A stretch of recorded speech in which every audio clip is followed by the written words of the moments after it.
اللهم صل على محمد وآل محمد. اعوذ باللہ من الشیطان الرجیم. بسم اللہ الرحمن الرحیم.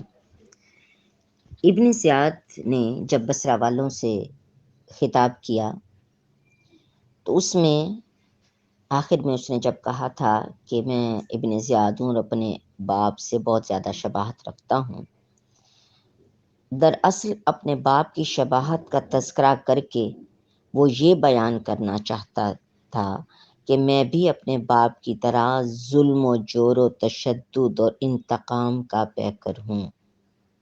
کوئی اس کا باپ بڑی عظیم شخصیت نہیں تھا کہ وہ اس حوالے سے تذکرہ کر رہا تھا.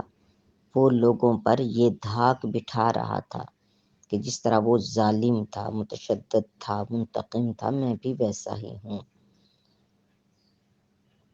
اپنے ماموں کا حوالہ نہیں دیتا کیونکہ وہ اجمی ہے، اور نہ ہی چچا زاد بھائی یزید کا اس نے حوالہ دیا جو رنگینیوں، مستیوں، کھیل کود، عیش و نشاط، گانے بجانے کی محفلوں اور شکار میں معروف ہے، لہٰذا ان کی شباہت سے انکار کر دیا. اس بات کا تذکرہ سبط ابن جوزی نے تذکرۃ الخواص میں کیا ہے. بہرحال اب ابن زیاد کوفہ میں داخل ہو جاتا ہے.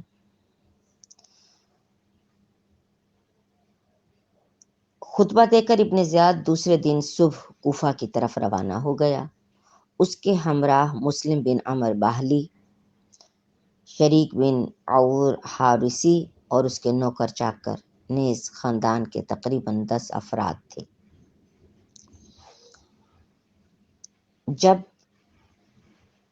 وہ کوفہ میں داخل ہوا تو اس کے سر پر سیاہ عمامہ تھا اور ایک خاص انداز سے اس نے اپنے چہرے کو چھپایا ہوا تھا.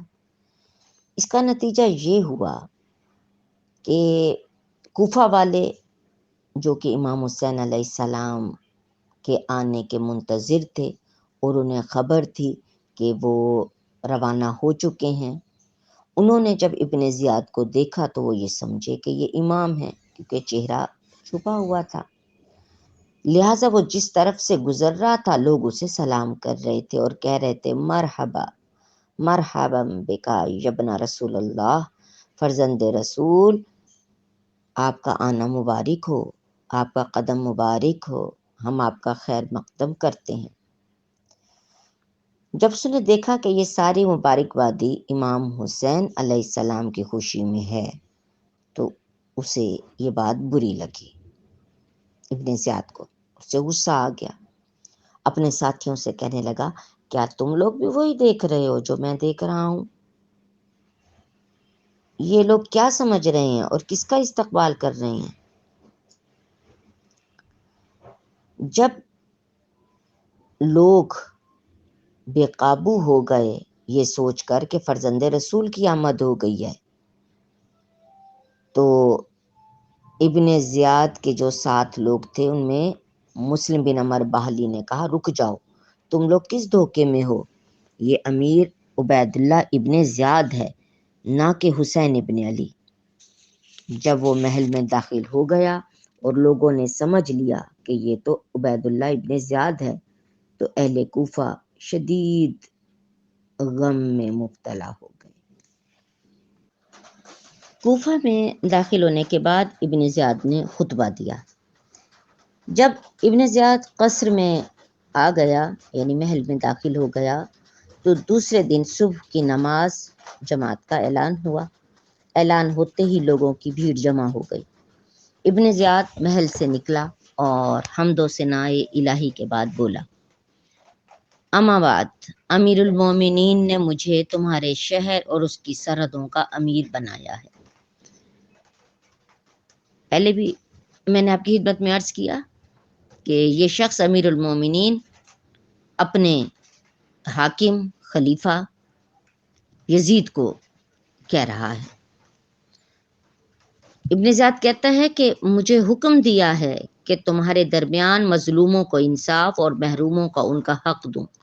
تمہارے درمیان جو باتیں میری سنے جو شخص بھی میری باتیں سنے اور میرا مطیع ہو جائے، میری اطاعت کرنے لگ جائے، اس کے ساتھ نیکی کروں اور شک کرنے والوں اور گنہگاروں کے ساتھ شدت کے ساتھ پیش آؤں۔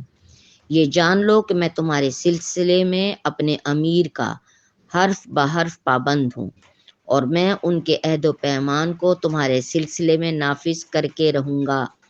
میں تمہارے درمیان نیک کردار اور فرمان بردار لوگوں کے لیے باپ کی طرح ہوں۔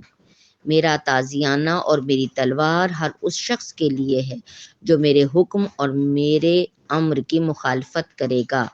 بس جس کو اپنی زندگی کا خیال ہوگا وہ میرے لیے نیک کردار اور سچا یعنی راست باز ہوگا۔ وعد و وعید کی کوئی اہمیت نہیں ہے۔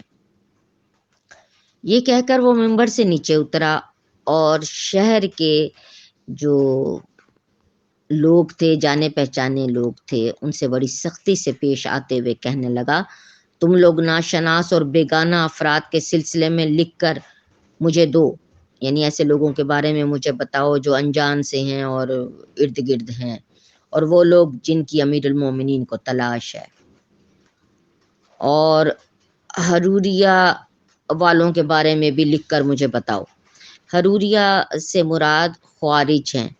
یہ علاقہ کوفہ کے قرب و نواح میں ہے۔ چونکہ صفین سے پلٹتے وقت کوفہ پہنچنے سے پہلے یہ لوگ اس علاقے میں جمع ہوئے، اس لیے انہیں حروریہ کہا جاتا ہے۔ اس طرح وہ افراد جو شک کرنے والے ہیں اور اس کے ذریعے اختلاف اور پھوٹ ڈالتے ہیں، ان کے سلسلے میں بھی مجھے بتاؤ۔ یہ جان لو کہ جو بھی مجھے ان لوگوں کے سلسلے میں لکھ کر دے گا وہ آزاد ہے، اور جو لکھ کر کسی ایک کے بارے میں بھی نہیں دے گا وہ اپنی عرافت کے دائرے میں ضامن ہے کہ ان میں سے کوئی بھی ہماری مخالفت نہ کرے۔ عرافت کا دائرہ سے مراد ایسے لوگ ہیں جو جن پر حکومت اعتماد کرتی تھی، اور کہا کہ ان میں سے کوئی بھی ہم سے بغاوت نہ کرے، اور کسی نے ایسا نہیں کیا تو میں اس سے بری ذمہ ہوں، اور اس کا مال اور اس کی خون ریزی میرے لیے حلال ہے۔ اگر کسی عریف کے دائرۂ عرافت میں کوئی بھی یزید کا باغی پیدا ہوا جس کی گرفتاری سے پہلے اس قبیلے کے امیر نے ہمیں خبر نہ دی، تو اس کے دروازے پر اسے تختہ دار پر لٹکا دیا جائے گا، اور اس قبیلے کے تمام لوگوں کے ماہانہ حقوق قطع کر دیے جائیں گے، اور انہیں امان زارہ کے علاقے میں شہر بدر کر دیا جائے گا۔ امان زارہ وہی مشہور عمان ہے جو خلیج کے ساحل پر بحر عمان کے نزدیک ہے۔ یہ بہت گرم علاقہ ہے، اسی وجہ سے ابن زیاد نے وہاں شہر بدر کرنے کا خوف دلایا تھا، کیونکہ وہاں زندگی بہت سخت ہے۔ یہاں پہ جو اس نے الفاظ استعمال کیے کہ عریف، عین رے یہ فے، عریف کے دائرہ عرافت میں کوئی امیر المومنین جسے وہ یزید کے لیے لفظ استعمال کر رہا ہے اس کا باغی پیدا ہوا، تو یہ کیا ہے؟ عرافت کیا ہے؟ عریف کیا ہے؟ اس زمانے میں جو قبیلے ہوتے تھے اور نامور افراد ہوتے تھے جو حکومت جن پر اعتماد کیا کرتی تھی، انہیں عرافہ کہا جاتا تھا۔ ان کا کام یہ تھا کہ وہ حکومت کو رعایا کے بارے میں جانکاری دیں اور بیت المال سے ان کے حقوق لے کر دیں۔ کوفہ میں 100 عریف تھے۔ یہ ایک عہدہ سمجھ لیجیے، جس طرح سے کونسلر ہوتا ہے یوں سمجھ لیجیے۔ اہل کوفہ والوں کے حقوق اور بخشش وہاں کے 4 امراء کو دیے جاتے تھے، اور وہ اسے عرافہ، نقبہ اور امنا کو دیا کرتے تھے۔ یہ وہی سمجھ لیجئے کہ جیسے فنڈز ملتے ہیں ایم این اے کو، پھر اسے ایم پی ایز کو، پھر ایم پی ایز سے آگے کونسلرز میں، یعنی اس سے جو نیچے درجے میں آتے ہیں حکومتی لیول پر ان کو دیے جاتے ہیں۔ تو یہ عربی میں چونکہ الفاظ ہیں تو اس طرح سے سمجھایا گیا ہے۔ اور یہ جو اشراف تھے، عرافہ اور نقبہ، اپنے قبیلے والوں میں اسے تقسیم کرتے تھے۔ ہر سال محرم میں یہ حقوق دیے جاتے تھے۔ یہ حقوق ستارہ شعرا جس کے طلوع ہونے سے گرمی بڑھ جاتی ہے کہ طلوع ہونے کے وقت تقسیم ہوتے تھے جو غلوں کی حصولیابی کا وقت ہے۔ یہ عرافہ ہمیں مختلف کتب سے پتہ چلا ہے، یعنی یہ جو ایک نظام ہے یہ نبی پاک کے زمانے میں بھی ہوا کرتا تھا، یہ ایک نظام ہے حکومت کا، یہ اس زمانے میں بھی ہوا کرتا تھا۔ اب یہاں پر تو ابن زیاد آ گیا اور اس نے امور سنبھال لیے، جبکہ دوسری طرف حضرت مسلم بن عقیل بیعت امام حسین کے لیے کوفہ میں لے رہے تھے اور ہانی ابن عروہ کے گھر موجود تھے۔